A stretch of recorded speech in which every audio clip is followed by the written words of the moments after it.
peace with its neighbors and beyond.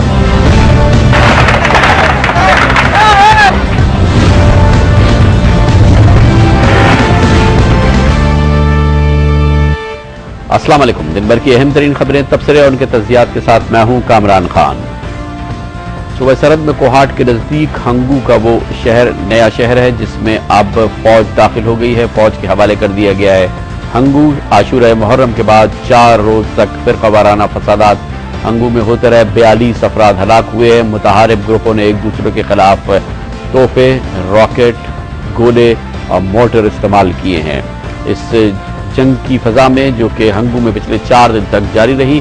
آج تیزی آئی اور آج متحارب گروپ نے ایک دوسرے کی بزنسز پہ حملے کیے اور 2 مارکیٹس کو آگ لگا دی گئی، جس کے بعد ہنگو شہر کو فوج کے حوالے کر دیا گیا ہے۔ ہنگو میں فرقہ وارانہ فسادات، اس کا بیک گراؤنڈ اور آج کیا ہو رہا ہے، اس کے بارے میں ہم آپ کو پشاور سے دکھاتے ہیں ہمارے خصوصی نمائندے بہروز خان کی ایک رپورٹ۔ صوبہ سرحد کا جنوبی ضلع ہنگو ایک بار پھر مذہبی جنونیت اور دہشت گردی کے لپیٹ میں ہے۔ تازہ ترین فرقہ وارانہ لڑائی میں متحارب گروپوں کی جانب سے بھاری اسلحے کا استعمال ہو رہا ہے اور اب تک اطلاعات کے مطابق 30 سے زیادہ افراد لقمہ اجل بن چکے ہیں۔ کرفیو بدستور نافذ ہے۔ 1980 کے اوائل تک ہنگو ایک پرامن علاقہ رہا ہے اور مذہبی منافرت نہ ہونے کی برابر تھی، بلکہ محرم کے جلوسوں میں دونوں فرقوں کے لوگ برابر شریک ہوتے رہے ہیں۔ ایک طرف اگر 1978 میں افغان انقلاب اور روسی فوجوں کی افغانستان میں آمد نے لاکھوں افغانوں کو ہجرت کرنے پر مجبور کر دیا، تو دوسری طرف 1979 میں ایران میں مذہبی انقلاب نے بھی آہستہ آہستہ علاقے میں پائے جانے والی مذہبی توازن پر اثر ڈالنا شروع کر دیا اور بالآخر اسی سال پہلا سنی شیعہ جھگڑا ہوا جس میں 8 لوگ مارے گئے۔ تاہم اس جھگڑے کے بعد 1998 تک حالات پرامن رہے، لیکن افغانستان میں اس وقت کی طالبان حکومت نے جشن نوروز پر پابندی عائد کر دی، لہٰذا طالبان کے حامی قوتوں نے ہنگو میں عرصہ دراز سے منائے جانے والے جشن نوروز کے میلے پر نہ صرف پابندی کا مطالبہ کیا بلکہ میلے پر حملہ آور ہوئے اور اس لڑائی میں دونوں جانب سے 40 سے زیادہ افراد کو موت کے گھاٹ اتار دیا گیا۔ اس لڑائی میں پہلی بار بھاری اسلحے کا استعمال دیکھنے میں آیا۔ 2001 تک حالات ایک بار پھر معمول کے مطابق رہے، لیکن لاہور میں ایرانی سفارتکار صادق گنجی کے قاتل حق نواز کو پھانسی ملنے کے احتجاج میں ہنگو ایک بار پھر مذہبی جنونیت کے لپیٹ میں آ گیا۔ نہ صرف ہنگو شہر کو نظر آتش کیا گیا بلکہ مزید 22 افراد اس لڑائی کے بینٹ چھڑ گئے۔ فروری 2006 کے ماتمی جلوس پر خودکش حملہ کیا گیا جس میں 40 افراد مارے گئے اور درجنوں زخمی ہوئے۔ خودکش حملہ کے رد عمل میں ہنگو شہر کو ایک بار پھر راکھ کا ڈھیر بنا دیا گیا۔ رواں سال 6 جنوری کو ہنگو شہر میں کرفیو نافذ کر دیا گیا تاکہ ممکنہ جھگڑے کو روکا جا سکے، تاہم کرفیو کے باوجود انتہا پسندی کے لہر کو قابو نہیں کیا جا سکا اور گزشتہ 4 روز سے شدید لڑائی دیکھنے میں آئی ہے۔ حکومت مقامی دینی علماء اور معززین کی مدد سے عارضی فائر بندی کرانے میں تو کامیاب ہو گئی ہے، لیکن مقامی لوگوں کا خیال ہے کہ اگر ٹھوس اقدامات نہ اٹھائے گئے تو خدشہ ہے کہ مذہبی منافرت کی آگ دیگر علاقوں تک پھیل سکتی ہے۔ پروگرام آج کامران خان کے ساتھ کے لیے بہروز خان، پشاور۔ مزید تفصیلات اور بیک گراؤنڈ کے لیے ہمارے ساتھ بہروز خان اس وقت پشاور سے موجود ہیں۔ ویلکم ٹو دی شو بہروز صاحب۔ پہلے تو یہ بتائیے کہ یہ 4 دن تک جب یہ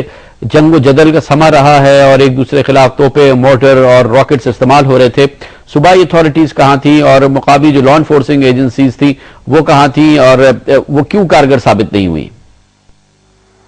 غلام خان صاحب، گزشتہ 4 روز سے جب یہ لڑائی شروع ہوئی تو اس وقت بھی کرفیو نافذ تھا اور کسی کو بھی باہر گھومنے کی اجازت نہیں تھی، لیکن اس کے باوجود فوج جو ہے ابھی تک وہ ہنگو شہر میں داخل نہیں ہوئی تھی اور ایک فرقے کی طرف سے یہ بار بار مطالبہ ہوتا رہا کہ فوج کے حوالے کیا جائے تو حالات قابو میں آ جائیں گے، لیکن صوبائی حکومت کی بس کی بات نہیں تھی اور چونکہ ہنگو ایسا علاقہ ہے کہ اس کے ارد گرد قبائلی علاقے ہیں، اورکزئی ایجنسی ہے، تل سے اس طرف پھر وزیرستان ہے، کوہاٹ کے جو علاقے ہیں، پھر درآدم خیل تک، یہ ایسا ایریا ہے کہ یہ فرقہ وارانہ فسادات کے لیے ایک تو ایک اپنی تاریخ رکھتی ہے اور دوسری بات یہ ہے کہ قبائلی لشکر یہاں پہ آتے رہے ہیں اور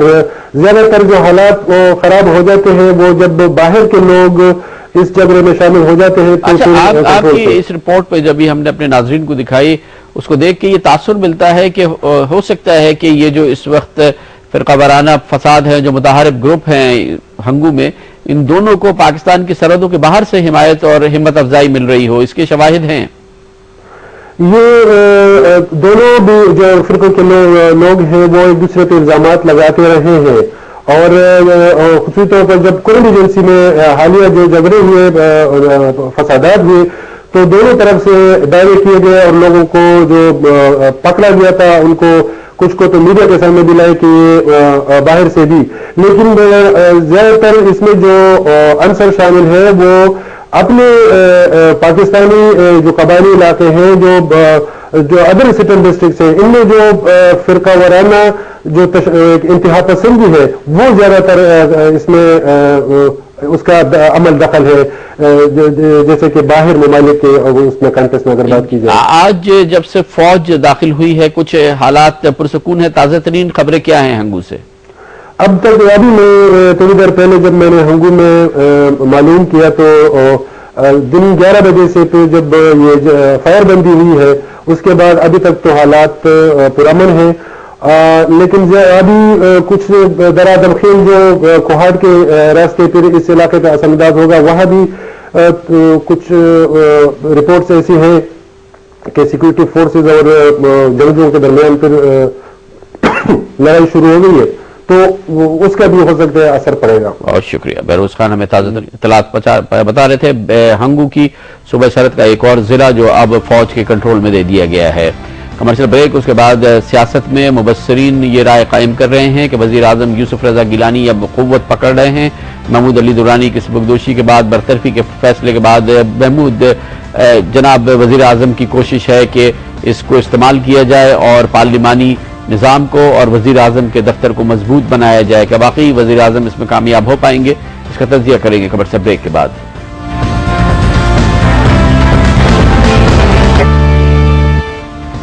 ویلکم بیک۔ وزیر اعظم یوسف رضا گیلانی نے ایک بار پھر اور اس دفعہ پارلیمنٹ کے فلور پر آج اعلان کیا ہے کہ ان کے صدر آصف علی زرداری کے ساتھ کوئی اختلافات نہیں ہیں اور حالات معمول کے مطابق چل رہے ہیں۔ یوسف رضا گیلانی صاحب کا یہ بیان ایک بار پھر ان خبروں اور تجزیوں قومی سلامتی کے مشیر محمود علی درانی کو سیک کر کے وزیر اعظم یوسف رضا گیلانی نے اپنی اتھارٹی کو اسرٹ کرنے کی کوشش کی ہے، اور وہ جان پکڑ رہے ہیں اور طاقت پکڑ رہے ہیں، اور شاید جو پاور ایکویشن ہے صدر آصف علی زرداری اور وزیر اعظم یوسف رضا گیلانی کے درمیان وہ تبدیل ہو رہی ہے۔ بار بار محمود علی درانی کی سیکنگ کو کوٹ کیا جا رہا ہے، ملکی اور غیر ملکی اخباروں میں بتایا جا رہا ہے کہ وزیر اعظم یوسف رضا گیلانی نے اس سلسلے میں اطلاع جیو ٹیلی ویژن کو پہلے دی اور صدر کو اس کے بعد، اور اس کے بعد صدر مملکت کی اس خواہش کو کہ اس معاملے کو ہولڈ کر دیا جائے، روک لیا جائے، وزیر اعظم یوسف رضا گیلانی نے وہ ایکسیپٹ نہیں کی اور جناب محمود علی درانی کی سیکنگ کا نوٹیفیکیشن فوری طور پر جاری کر دیا گیا۔ صدر اور وزیر اعظم کے تعلقات، اس پر ہم بات کریں گے۔ ہمارے ساتھ اس وقت اسلام آباد میں موجود ہیں ممتاز سیاسی تجزیہ کار اور اخبار وال اسٹریٹ جرنل کے پاکستان میں correspondent Zahid Hussain. Welcome to the show Zahid sahab. آج وزیر اعظم نے ایک بار پھر کہا ہے اور پارلیمنٹ کے فلور کو آج انہوں نے استعمال کیا ہے، جس میں انہوں نے کہا ہے کہ صدر کے ساتھ ان کے کوئی اختلافات نہیں ہے۔ ایک آزاد مبصر کی حیثیت سے آپ کس حد تک یوسف رضا گیلانی صاحب کی اس بات کو تسلیم کر رہے ہیں؟ دیکھیں، ایک تو سب سے بنیادی چیز ہے کہ ان کو اس بات کی ضرورت پیش کیوں آئی کہ اس پہ جو ہے اس کو کانٹراڈکٹ کریں ان چیزوں کے بارے میں یا اسپیکولیشنز کو۔ دیکھیں، ایک بات صاف ظاہر ہے کہ جو ہے جس قسم کا سسٹم، پاور شیئرنگ سسٹم ہے یا پاور اسٹرکچر جو ہمارے ملک میں ہے اس وقت،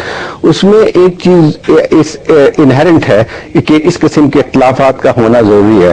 اور اس کی وجہ ایک صاف ظاہر ہے کہ اس وقت جو ہے ایک یہ بات طے نہیں ہو سکی ہے کہ یہ واضح طور پہ ایک پارلیمنٹری سسٹم ہے یا ایک صدارتی سسٹم ہے۔ اور ہم جب دیکھتے ہیں کہ چیف ایگزیکٹو وزیر اعظم ہے، لیکن یہ کہ صدر کے پاس اتنے زیادہ اختیارات موجود ہیں، اور خاص طور پہ آصف علی زرداری کے جو کہ پیپلز پارٹی کے ایک صدر کی حیثیت سے بھی ہیں، تو یہ چیز جو ہے میرے خیال یہ ہے کہ اس کی بنیادی وجہ جو ہے یہی اختلافات ہیں کہ وزیر اعظم جو ہے کیا وہ اپنے اختیارات استعمال کر سکتے ہیں یا نہیں کر سکتے ہیں، اور یہی چیزیں آج آہستہ آہستہ بہت سی چیزوں پہ نظر آنے لیکن یہ بتائیے گا کہ لگتا یہ ہے کہ اس وقت پارلیمان میں جو بڑی بڑی سیاسی جماعتیں ہیں، چاہے ایم کیو ایم ہو، پی ایم ایل نون ہو، پی ایم ایل کیو ہو، دوسری جماعتیں ہوں، کسی